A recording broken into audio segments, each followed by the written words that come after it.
بنت تاني قالت له كنت باخذ سيلفي مع النبي. باخد اتصور مع النبي ولا حاجة.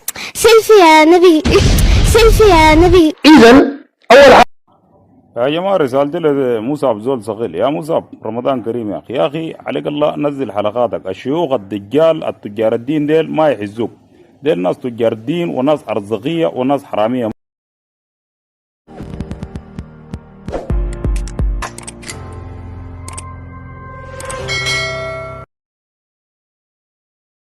السلام والاحترام أيها السادة الكرام، أخواني جديد جيناكم بالجديد.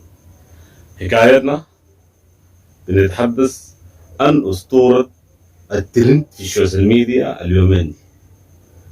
يعني غلط بيقول أسطورة ترند بتاع شنو؟ الشيوخ.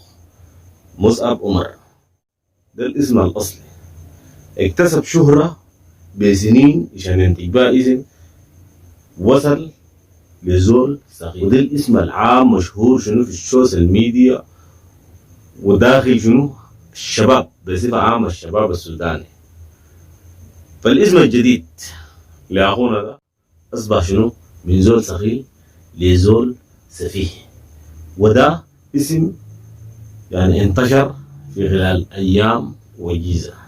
فنقول سبحانه مغير الأحوال من حال إلى حال، من زول صغير لزول سفيه، من فوق لتحت، من بردم لبردمه. هنا كبر راسك والجاي كتير ولسه شنو في خبيط مستمر. أخي العزيز، لو أول مرة قاعد تشوفنا ما خلينا بالشير واللايك والاشتراك في القناة وفعل الجرس أهم من ده كله عشان يصلك شنو الجديد يا مان. فنقول لهم اربط الحزام وجروا الإسوة والشيطان ونرمي شنو دائما قدام مصعب عمر، من زول سخيل لزول سفيه. دكسة المفتح يا مان جريمة. طبعا ده حديث ومثل وهنا كل الشباب شنو عارف. دكسة المفتح جريمة، وتفتيح الفارة يقول شنو أوارا.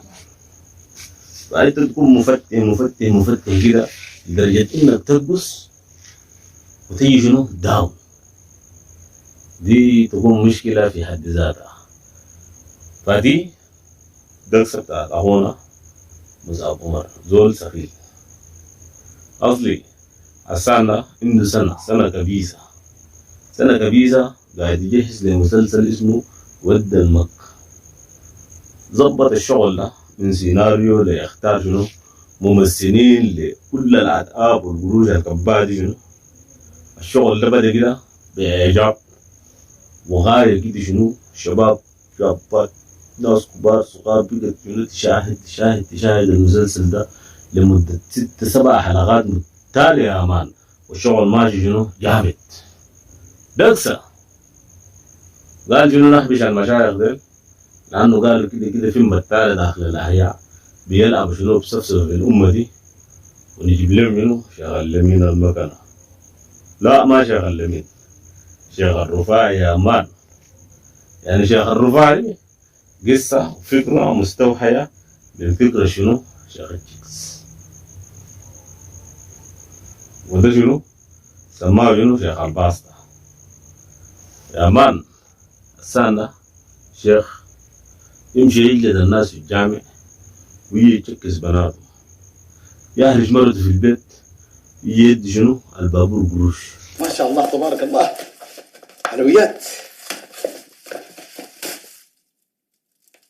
ها بسبوسة ناقصة 2، كنافة 1 2 3 4 5. لا برضه ناقصين 2. الله، الباسطة التي أحبها أكلوها. لا حول ولا قوة إلا بالله. يا خالة يا ريهام تعالي. سيدي يا راجل في شو مالك؟ شنو؟ خلقتها من هذه كبرتها. من الذي فتح باسطتي وأكل منها؟ ألاك من أمنه؟ باسطة شنو يا راجل؟ أنا إحنا يسمنا، لا أنا لا بنتي ما في زول قاعد يحبش حاجاتك أصلا. اتكلمي عن نفسك. أنت وبنتك في زول فيكم فتح الباسطة دي أكل منها. يعني اكلت نفيسه براءه ولا شنو يعني؟ ابوي انا ما قاعد اتدرب في حاجات وكان اصلا ما قاعد احب الباستا. ما زلتوا انتم مارسون الانكار. قولوا الحق، هذا اسم عظيم. قولوا الحق. والله يا راجل نحن اصلا حاجاتك اذا العقاب العقاب العقاب العقاب العقاب.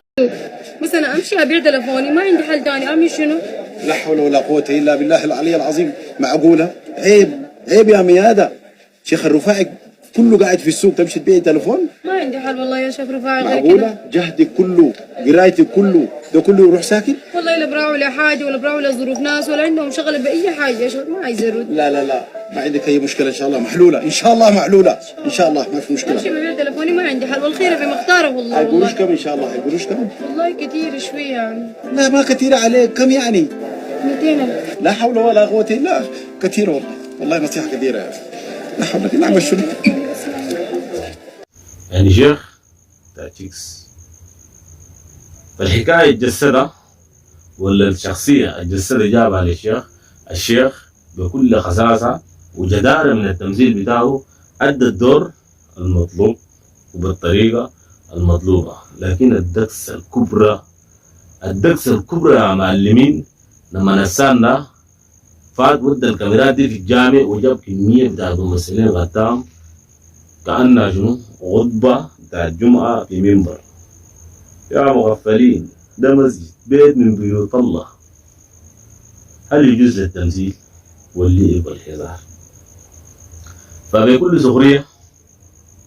بكل سخرية وجراءة أدى دور بتاع خطبة تافهة سفيهة فيها إهانة وإساءة لأئمة المساجد وإهانة لكل المشايخ واستهتار وافتراء بالدين. فأسقط الشغل ده للنازل في راسه من الخطبة والمسلسل شنو قفل. فأصبح شنو حديث ترند من زول صغير إلى زول سفيه.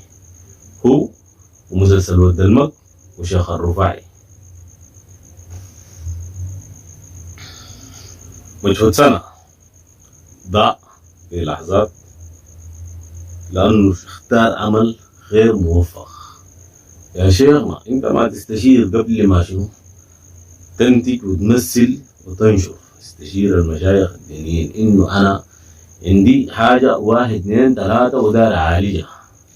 هل بجوز يا شيخنا انه انا اطلع مقطع في ترند، اطلع مقطع ولا اطلع مقطع في مسجد؟